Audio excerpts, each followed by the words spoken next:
আমরা মেয়েরা নাকি বিয়ের পর অনেকটাই হিসাবি হয়ে যাই। স্বামীর টাকা ভেঙেও নাকি মার্কেট করতে চাই না, শুধু নাকি ঘরের জিনিসপত্রই কিনে থাকি টাকা জমিয়ে। তো আসসালামু আলাইকুম, সবাই কেমন আছেন? আলহামদুলিল্লাহ আমি ভালো আছি। প্রতিদিনের মতন আরেকটা ছোট্ট ভিডিও নিয়ে আপনাদের সাথে হাজির হলাম। সকাল সকাল ঘুম থেকে উঠেই এই তো জাউ করেছি, সাথে রসুনের ভর্তা করেছি। জাউয়ের সাথে কিন্তু যে কোনো ভর্তাই ভালো লাগে। তো এদিক দিয়ে জাউ খাওয়া শেষ, তারপরে চলে আসলাম আমার রান্নাবান্নার কাজে। একটু হিসাবি না হলে তো হয় না, জীবনটা চলে না। কথায় আছে না যে বসে খেলে কিন্তু রাজার ভাণ্ডারও ফুরা যায়, তেমন একটা অবস্থা। তো একটু হিসাব করে চললে কিন্তু জীবনে কোনো সমস্যাই আসে না। এই তো দেখুন না, সবজির বাজারের যে দাম, ছেলেরা যদি বাজারে যায় তাহলে মনে করেন কি যেটা 200 টাকা সেটা 200 টাকা দিয়েই কিনে নিয়ে আসবে, আর মেয়েরা যদি বাজারে যায় যেটা 200 টাকা সেটা দামাদামি করে 100 টাকায় কিনে নিয়ে আসবে। কারণ আমরা একটু চাই টাকা সেফটি করে ঘরে আসবাবপত্র বা আমরা যে হাঁড়ি পাতিল দিয়ে রান্নাবান্না করি। বিয়ের পর মানুষের একটা শখ থাকে, মেয়েদেরকে বিশেষ করে একটা শখ থাকে যে বিয়ের পর ঘরটাকে খুব সুন্দর করে ডেকোরেশন করব, সাজাবো, এটা ওটা কিনবো। তো আমরা মেয়েরা এরকমই হয়তো চিন্তা করে হয়তো টাকাগুলো সেফটি করে চেষ্টা করি। তো ছেলেরা সেটা বুঝে না, ছেলেরা অনেক কথাই বলে থাকে যে তুমি কিপটা বা হিসাবি, এরকম ছোট অল্প করে রান্না করো কেন, বেশি করে রান্না করো। কিন্তু ছেলেরা তো বুঝে না কেন এরকম করি। এই তো দেখুন না, কিছুদিন আগে আব্রাব্বু অনেকগুলো কচুগাড়ি এনেছিল, তো কিছু কচুগাড়ি রেখে দিয়েছি আর কিছু রান্না করেছিলাম। আসলে যে কোনো সবজি আনলে আমি অল্প অল্প করে রেখে দিই যেন পরের দিন বা দুদিন পর রান্না করা যায়। তো এদিক দিয়ে আমি কচুগাড়িটাও আজকে বের করে নিয়েছি। আজকে কই মাছ দিয়ে রান্না করব, আর সাথে রান্না করব করলা শুটকি। আজকে সম্পূর্ণ রান্না আমার আম্মু করলো। তো করলা শুটকি দিয়ে বলে করলা খাবে, আমার আম্মুর খেতে ইচ্ছা করছে। তো এদিক দিয়ে আম্মু করলা শুটকিটাও চড়া দিছে, সাথে বেগুন আলু দিয়ে দিয়েছি।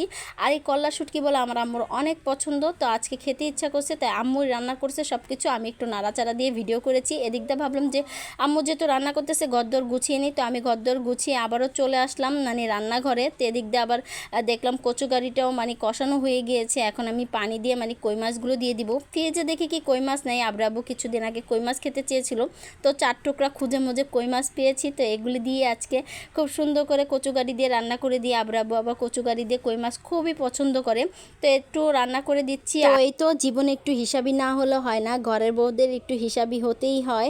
তো এর জন্য একটু হিসাবি হলাম, যে যেটাই বলুক না কেন, কিপটা বা হিসাবি যে যেটাই বলুক না কেন, কারো কথাই কান দেই না। জীবনে কিছু করতে হলে অবশ্যই নিজেকে একটু সেফটি বা একটু হিসাব করেই চলতে হয়। যাই হোক, এই তো আমার কই মাছটা ঢাকনা দিয়ে সিদ্ধ হতে দিয়ে দিলাম। আর এদিক দিয়ে আমার করলা রান্নাটাও হয়ে গিয়েছে। দেখুন আমার আম্মু রান্না করেছে, কি লোভনীয় কালার আসছে। আজকে কিন্তু এই এক শুটকির তরকারি দিয়েই ভাত খেয়ে ফেলেছি, আর কোনো তরকারি ধরা হয়নি, কই মাছের তরকারি তো ধরাই হয় নাই।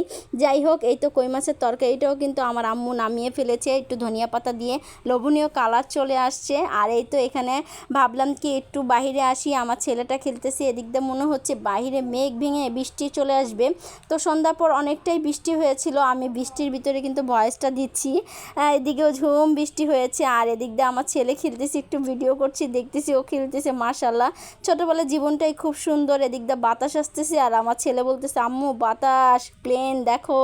তো একটু ভিডিও করতেছি আর এত ভালো লাগতেছে। আজকে কিন্তু ওয়েদারটা মাশাআল্লাহ খুব সুন্দর ছিল, হয়তো ঠান্ডা পড়ে যাবে, এই জন্য অনেক ঝুম বৃষ্টি হচ্ছে। এদিক দিয়ে ওয়েদার দেখতে দেখতেই মানে সন্ধ্যার দিকে ঝুম বৃষ্টি আসছে। ঝুম বৃষ্টি দেখে তো আমার খুবই ভালো লেগেছে। আর এই তো আজকে একটু ঠান্ডা ঠান্ডা লাগতেছে। ভিডিওটা আজকে শেষ করে দিলাম, ভালো লাগলে একটা শেয়ার করে দিবেন। যারা যারা এই পর্যন্ত দেখেছেন অনেক ধন্যবাদ। আসসালামু আলাইকুম।